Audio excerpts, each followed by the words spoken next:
Bonjour, je me présente, la présidente du conseil d'administration de la fondation du CLSC-CHSLD. Je tiens aujourd'hui à souhaiter la bienvenue à cette conférence de presse qui lance officiellement la 29e campagne de financement de la fondation. Je profite également de l'occasion pour vous présenter, souhaiter la bienvenue, c'est-à-dire à Mélina Côté au sein de la fondation au titre de coordonnatrice. Bienvenue Mélina. J'aimerais souligner la présence de la famille Cyr, composée de Jean-Philippe, Normand, Pierre-André et Francis, tous copropriétaires de la Maison du Prélat située à Plessisville, qui ont accepté avec enthousiasme le mandat de la présidence d'honneur de cette 29e campagne de financement. Sans plus tarder, je cède la parole à nos présidents d'honneur, Normand, Pierre-André, Francis et Jean-Philippe Cyr. Bonjour tout le monde. Donc pour nous autres, s'impliquer dans la communauté, c'est quelque chose qui nous tient à cœur. On a tout le temps aimé s'encourager toutes les fondations, que ce soit Relais pour la vie, il y en a plein d'autres là. Puis lorsqu'on nous a demandé de participer à la fondation CLSC-CHSLD de l'érable, la réponse a été tout de suite oui. Parce que pour nous autres, c'est une très bonne cause, puis on connaît du monde qui a été touché par cette fondation-là, puis on comprend l'importance de la fondation qu'il y a dans la région. Puis nous sommes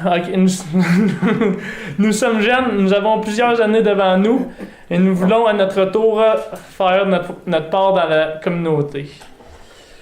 Que ce soit dans les 3 centres d'hébergement, à Plessisville, le CLC de l'Érable et de la Samar, centre de jour, quelqu'un de votre entourage aura un jour ou l'autre besoin des services soutenus dans la fondation.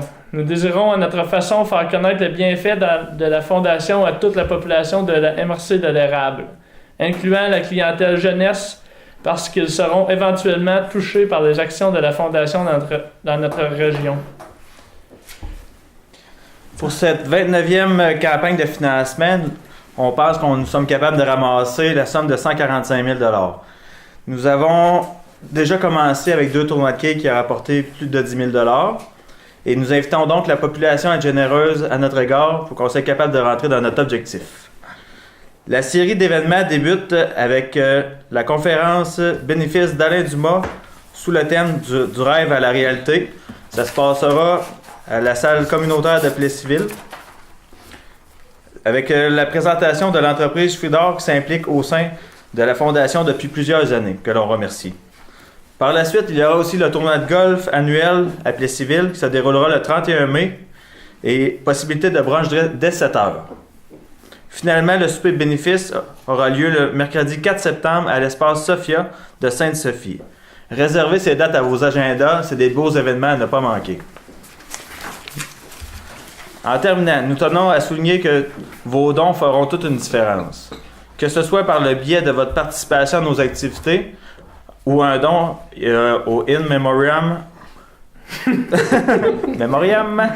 ou d'un don régulier, ils sont nécessaires à l'amélioration de la qualité de vie des gens qui nous entourent. Donner aujourd'hui, c'est recevoir demain. J'inviterai Mme Josée Simoneau, directrice des soins infirmiers, représentante du CIUS MCQ au sein de la Fondation, vous adresser quelques mots. Alors, au nom du Centre intégré universitaire de santé et des services sociaux de la Mauricie du Centre du Québec, et en mon nom personnel, je tiens à remercier nos 4 présidents d'honneur de s'investir avec nous pour cette cause. En fait, la Fondation est un partenaire essentiel à nous aider à offrir des services de haute qualité. Fait qu'on vous remercie de votre implication. Et on sait que vous êtes bien ancrés dans le milieu, alors ça va être très facilitant et aidant pour atteindre l'objectif par les dons offerts de la population. Fait que merci encore. Je voudrais aussi remercier les bénévoles et les gens du conseil d'administration qui s'impliquent jour après jour, année après année, pour en faire de la Fondation ce qu'elle est rendue maintenant. Alors moi, j'ai toujours un beau rôle, c'est de proposer à la Fondation des équipements ou des projets que l'on souhaite mettre de l'avant au niveau du CIUS. Et la Fondation répond toujours affirmativement aux besoins qu'on exprime. Alors cette année, la Fondation désire allouer un montant de 110 000 qui sera investi dans les différentes installations du territoire de l'Érable. Alors au soutien à domicile, c'est un montant de 30 000 qui sera alloué pour acheter différents équipements qui aideront à offrir des services aux patients qui souhaitent demeurer le plus longtemps possible dans leur domicile. Fait que ces équipements vont servir, entre autres, aux auxiliaires de santé des services sociaux, donc ceux et celles qui vont donner les bains, principalement au niveau des personnes à domicile, au niveau du service de physiothérapie, ergothérapie, centre de jour et l'inhalothérapie. Au niveau de l'hébergement, donc nos 3 centres d'hébergement, que ce soit la région de Lister, Plessisville ou Saint-Eusèbe à Princeville, il y a une valeur de tout près de 70 000 qui sera allouée pour acheter différents équipements. Et aussi, la Fondation, depuis 2 ans, a décidé d'offrir des sous pour faire de l'animation pour les résidents de ces 3 résidences-là. Fait que ce sera principalement pour de l'animation et toutes sortes d'équipements, dont des lits électriques et des chaises de différents, entre autres des chaises de bain. Ensuite, pour le volet plus famille, à chaque année, la Fondation alloue un montant d'argent pour de l'équipement d'intervention, donc du matériel d'intervention ou de psychothérapie pour aider les intervenants à diagnostiquer les enfants avec des problématiques particulières. De plus, au CLSC de l'Érable comme tel, on va acheter la Fondation va acheter 2 civières électriques de traitement qui vont servir principalement aux infirmières qui travaillent au service de santé courant, donc qui va permettre aux usagers d'être plus confortablement installés quand ils vont venir recevoir leur traitement au CLSC.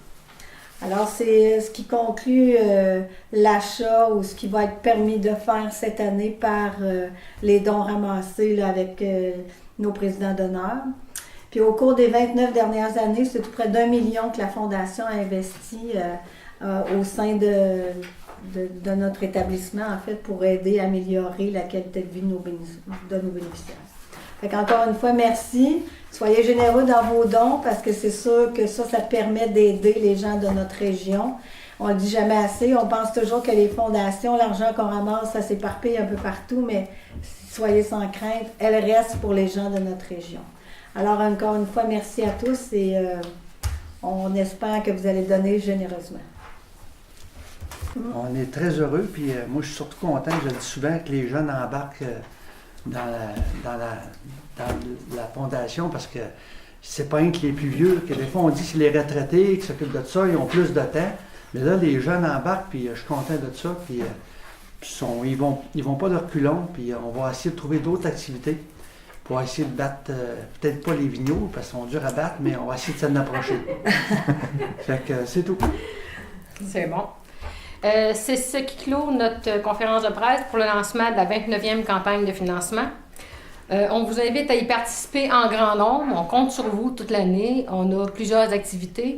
Vous pouvez nous joindre ici à la Fondation ou joindre autant les présidents d'honneur. Je vous remercie, messieurs les présidents d'honneur. On va s'appuyer et s'aider toute l'année. On se revoit à la conférence de presse du mois de novembre. Je vous remercie beaucoup.